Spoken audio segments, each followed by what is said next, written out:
Hello and welcome to Political Exchange. I'm Shereen Bhan and today we're in conversation with Jairam Ramesh, MP of the Congress Party. Jairam Ramesh, appreciate you joining us on CNBC TV 18. You know, there was a flurry of interviews that you did around the same time last year where you spoke about not just an electoral crisis for the Congress Party, you spoke about an existential crisis for the Congress as well. Do you feel more confident today? Has the Congress Party found its voice, found its feet, found its reason, its purpose? Well, I think the Gujarat election certainly has been a great morale booster for us. It was a moral and a political defeat for the BJP, getting less than 100 seats, although arithmetically, you know, they formed the government after claiming that they would get 150. The by-election results in Rajasthan were a great boost for us. The by-election results in UP, I mean, we didn't figure in the final equation, but, you know, the fact that the BJP lost miserably in Gorakhpur and Phulpur, also, you know, the adrenaline flowed. So it's been a good period over the last couple of months, and I think Karnataka certainly will be a major watershed for national politics, because I feel that I'm confident that we are going to cross the 113 mark. You know, in that flurry of interviews that you did last year, you said that Karnataka is going to be the watershed and it could prove to be the political rebirth for the Congress Party, just as it was for the former Prime Minister Indira Gandhi from Chikmagalur. 40 years ago, in 1978, the Sanjeevani came from Chikmagalur. And I think the Sanjeevani in 2018 could well come from Karnataka, and I'm quite confident. Actually, it came from Gujarat. You know, I think the Gujarat result was a great morale booster.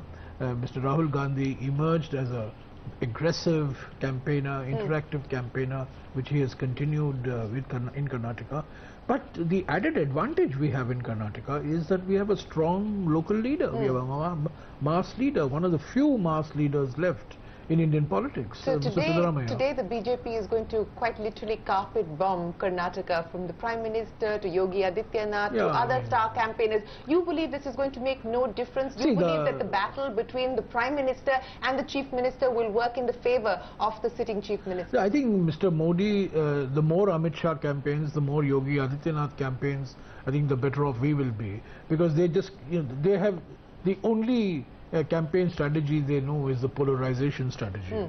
And Yogi Adityanath, who couldn't even win his own seat that he's been winning for the last, you know, 5 elections in Gorakhpur, is now going to come and be their savior in Karnataka. The Prime Minister is making this into a PM versus CM contest. You know, this is not a national election, it's an election for a state assembly. And people forget that Karnataka has a long history. In 1984, in December 1984, Mr. Rajiv Gandhi swept Karnataka. The Congress swept Karnataka in the Lok Sabha election, getting 27 out of 28 seats. But 4 months later, in the assembly election, Mr. Ramakrishna Hegde, in April in 1985, Mr. Ramakrishna Hegde got a decisive mandate.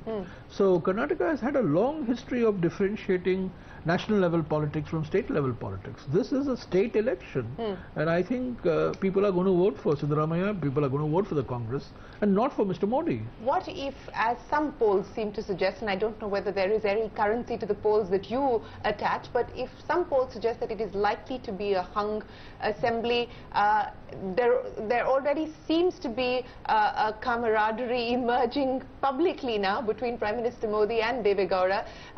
Do you believe that the Congress could then be in trouble? I think the only thing more bogus in India than astrology is our opinion polls.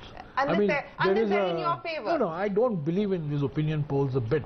I mean, exit polls maybe, you know, little more authenticity, but these opinion polls, you know, I know how these opinion polls are done, frankly. So, and having done a couple of them myself. Incidentally, in 2004, with the opinion poll that we did, Yogendra Yadav helped me out, showed that the Congress is going to get 145 seats, and we ended up getting 144. So we were, I mean, that was an honest opinion poll we did. Anyway, forget the opinion polls. I think the important thing is the ground reality is we have a strong local leader, we have a good narrative of 5 years of programs which people are have seen in their lives. We have Mr. Yediyurappa as the chief ministerial candidate, and the more Amit Shah talks about corruption, the more Mr. Modi talks of corruption, and Mr. Yediyurappa, you know, shows up, or the Reddy brothers show up, the bankruptcy of the BJP. So you don't believe it's going to be a hung assembly? I don't think it's going to be a hung assembly. I think we are headed for, as I said, we will cross the 113 mark. How much we cross the 113 mark by? I mean, that's the real issue. What's changed from the existential crisis in May of 2017 or June of 2017 when we you have spoke? a long way to go. You're still in the midst of an existential crisis. We have a long way to go. We are nowhere in Tamil Nadu. We are nowhere in UP. We are nowhere in Bihar. We are very, very weak in Orissa. Our position in the northeast has been threatened in the last couple of months through, both the election results and through some unconstitutional actions of Mr. Modi's government. So, I mean, we are not yet out of the woods. I mean, these are green shoots of a recovery, so to speak. First Gujarat, then Rajasthan, Karnataka. And I think Chhattisgarh has always been a 1%, 2% battle. I think Rajasthan, there's a very strong current in favor of the Congress. And in Madhya Pradesh, we finally got a PCC chief, we've got a campaign head, we've got Mr. Scindia, we've got Mr. Kamal Nath, we've got a rejuvenated Digvijay Singh. And I think we are headed towards... How critical is it to be able to get these combinations right? Gehlot and Pilot in Rajasthan, Kamal Nath and Scindia along with Digvijay Singh in Madhya Pradesh. How critical is it for the Congress to be able to get these combinations right? It's a combination of youth and experience. And is this Rahul Gandhi?